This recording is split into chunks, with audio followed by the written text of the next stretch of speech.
Yeah. So a decent day. We're starting out rather cloudy, low clouds and fog in many areas, bringing visibility down to about a quarter mile throughout much of the Tampa Bay area. And I showed a live shot of the St. Pete Pier being clear, and now the fog is starting to float into St. Pete as well. There's our live shots. Downtown, you can't even see it. Clearwater Beach, you can barely see. This is St. Pete Beach pointing out to the water, so obviously we'll wait for sunrise for something to happen there. Downtown Tampa from Armature Works there, really cloudy. I mean, you can't even make it. There's big buildings here someplace. I know. That's crazy. It's just, they're just not there. 73 right now. Hey, we got the hat trick. There it ding, ding, ding, ding. When the dew point matches the temperature, we call that 100% saturation, so the humidity is what? 100% weather school. Rich's weather school with Angie as the only pupil. Yes. So yeah, it feels like 73, 100% humidity out there. That's why we have the low clouds and fog, because of the temperature and dew point matching. So here's your headlines. We're starting the morning with a few low clouds and fog in instead of some areas, I'll say many areas. Scattered afternoon and evening showers are possible right now at about 10% chance. And a new disturbance in the Atlantic is going to bring us some gusty winds and some rain by midweek. There's the satellite and radar. We're starting to get a little bit of that easterly flow of moisture off the Atlantic. Big, broad area of low pressure is going to form off the Atlantic. We'll talk about that in a couple of seconds. Let's go through Futurecast. So here's all the clouds that we're waking up to this morning. I'll put it into motion.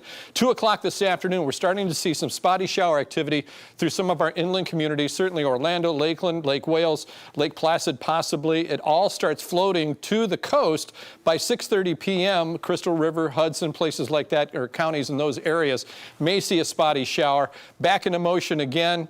Really not a big deal. We clear out the partly cloudy skies again tomorrow, possibly some fog and visibility issues again. And then that easterly flow brings us another chance of rain for your Sunday as well, at about a 10 or 20% chance for tomorrow. So with the Bucks game kickoff, I think, is at 4:25. We should be out of the woods, but it's no doubt going to be cloudy and possibility of seeing some scattered shower activity. So let's talk about the tropics. We've got a couple of systems out there. Here's what's left of Lisa. Not a big deal. Disturbance number 1, 20 and 30% chance of development, but we expect this to turn off to the north and east. It's this area of low pressure right here. This morning has been upgraded to a 60% chance of developing in the next 5 days in that area right there. This area of low pressure is what's going to bring us the rainfall come Wednesday, Thursday, Tuesday, Wednesday, Thursday, really. So let's go through some of the models. This is the European. There's the area of low pressure now. Watch what happens as we get into Tuesday. Starts moving in towards South Florida. Moves right into the Gulf of Mexico by Thursday.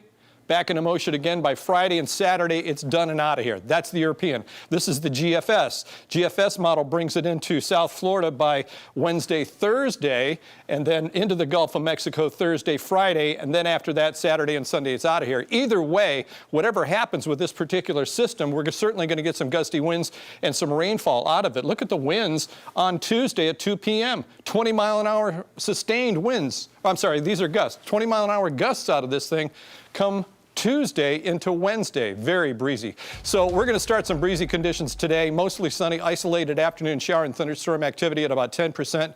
87 for the daytime high today. When you go to bed tonight, turn those clocks back 1 hour. An extra hour of sleep. Angie, say yay. Yay.